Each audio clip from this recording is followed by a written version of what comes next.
Hello guys, আমি সুস্মিতা। তোমরা দেখছো সুস্মিতাস ব্লগ। আশা করি তোমরা সকলে ভালো আছো, আমি অনেক ভালো আছি। সকলকে জানাই শুভ ষষ্ঠী। আজ ষষ্ঠী। আমি আর মা আর কাকিমা আমরা তিনজন মিলে বেরিয়ে পড়েছিলাম ঠাকুর দেখতে যাব বলে। আর ওদিকে প্রীতিদিরা আসবে হচ্ছে বেহালা থেকে। তো এই যে ঠাকুরটা দেখাচ্ছি, এটা হচ্ছে আমার পাড়ার প্যান্ডেল। খুবই সুন্দর করেছিল। তারপরে আমরা চলে আসি বেহালায়। তারপরে প্রীতিদি আমাদের সাথে যোগ হয়, প্রীতিদি আর প্রীতিদির বোন। তো তারপরে আমরা ৫ জন মিলে বেহালার সমস্ত ঠাকুরগুলো দেখা শুরু করি। এই প্যান্ডেলটা হচ্ছে বেহালা ফ্রেন্ডস ক্লাব। তো এটা থিম ছিল নবান্ন।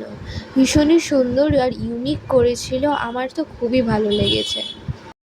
একটু ভালো করে দেখলেই বোঝা যায় যে কীভাবে আমাদের ভারতীয়দের ওপরে বা দুর্বল শ্রেণীর ওপর কীভাবে অত্যাচার করা হয়েছে বা কীভাবে তাদেরকে লুট করা হয়েছে, সমস্ত কিন্তু এখানে ছবি ফুটিয়ে তোলা হয়েছে। চারিদিকে প্যান্ডেলটা চারিদিকে এবং কিছু কিছু ছবি সিনারি করে সেখানে কিন্তু দেখানো হয়েছে। এই যে এই পোরশনটায় দেখো লুটেরা বলে লেখাও রয়েছে, আর এখানে ছবিটা দেখে খুব স্পষ্টভাবে বোঝাও যাচ্ছে। ষষ্ঠীর দিন আমাদের খুব বেশি ঠাকুর দেখা হয়নি, যতটুকুনি পেরেছি দেখেছি। ওই ৩-৪টে প্যান্ডেলের মতো দেখেছিলাম আমরা, বেহালারই কাছাকাছি সমস্ত প্যান্ডেলগুলো। তো দেখো এই ফাইনালি সেই মুহূর্ত যখন আমরা মাকে দেখতে পাই, কি সুন্দর মায়ের প্রতিমাটা, মানে গ্রাম বাংলার একটা মেয়েই মনে হচ্ছিল মাকে দেখে। তো তারপরে আমরা চলে আসি নতুন দলে যাওয়ার জন্য, আর যে কি বিশাল লাইন তোমাদেরকে কি বলবো। তারপরে ফাইনালি আমরা চলে আসি নতুন দলের ভিতরে।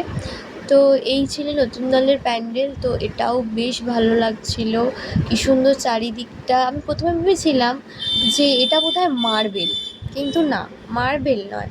কিন্তু এখানে হচ্ছে প্রিন্ট করে এখানে লাগানো রয়েছে, পুরো অরিজিনাল মার্বেলের মতোই লাগছিল।